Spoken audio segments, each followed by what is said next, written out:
now I'm going to let you explain Howarding the text.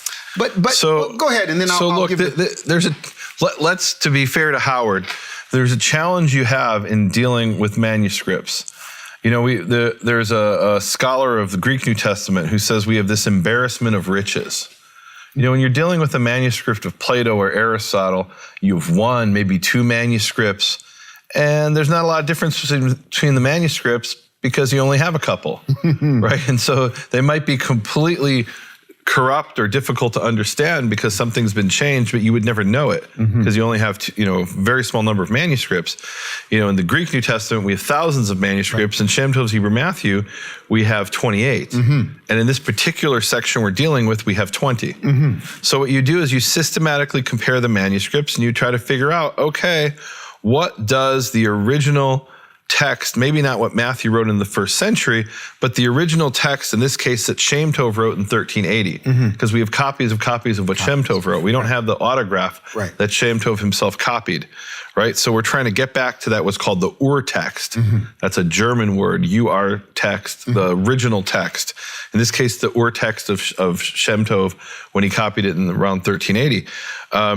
So you're comparing and checking these different manuscripts and looking for the differences. And what you're looking for is errors. And you're trying to figure out, okay, if this is an error, if there's 20 manuscripts and 15 of them read one thing and 5 of them read another, and one of those seems like it's an error, then you go with the ones that make sense, right? Now, sometimes you don't. There's a principle in textual criticism called difficilior lectio. The more difficult reading is preferable. And why would it doesn't even make sense. Why would that be? Why would the more difficult reading be preferable? Because it's the nature of copyists to try to make things easier.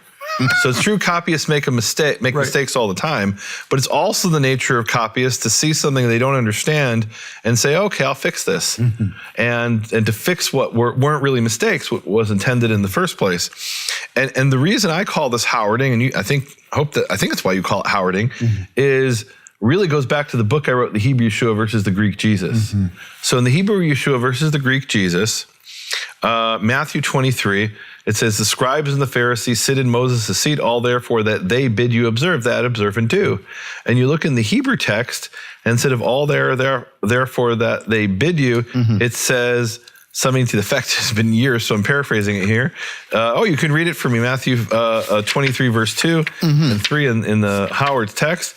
But in the Hebrew, it says, Kol asher yomar lachem, all that he says to you, diligently do. And what Howard naturally does is he says to you. Who's the he?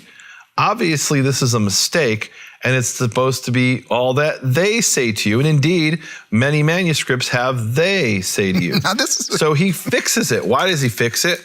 Because the other version makes no sense to him. It sounds like gibberish. And if it's gibberish, you got to, that happens in manuscripts. There's a mistake. Fix the mistake. We call that Howarding the text. So Nehemia. So here we have Howard. On the left side, we've got Hebrew. On the right side, we have English. This is where he Howards it. On the left, sometimes it's right there. So in the Hebrew on the left, it says all that yomar, that he says. Yes. And on the right, it says they in parentheses. Now, here's the beautiful thing about that example. So I have a testimony from a gentleman named Ross Nichols, who went to a conference where he heard Professor Howard speak. And Howard spoke about this passage. And Nichols raised his hand and he said, well, he says, and this is before I even heard of Shem Tov's Hebrew Matthew or this whole issue of Matthew 23. This was years before that. He says, well, Professor Howard, but what if it is he says, referring to Moses? And Howard said, I never thought of that. Okay. So because he never thought of it, he fixed the he fixed the text, air quotes, fixed thereby he corrected it, right? So this is interesting. We talk about the difficult version is preferable sometimes. The difficult reading is preferable. And that's because something scribes in the Middle Ages had a tendency to do, which was fix the text, i.e. change it to fit their preconceptions and understanding. Well, modern scholars do that too. And we've called that Howarding the text. And now I think Keith is about to expose me. Howarding the text.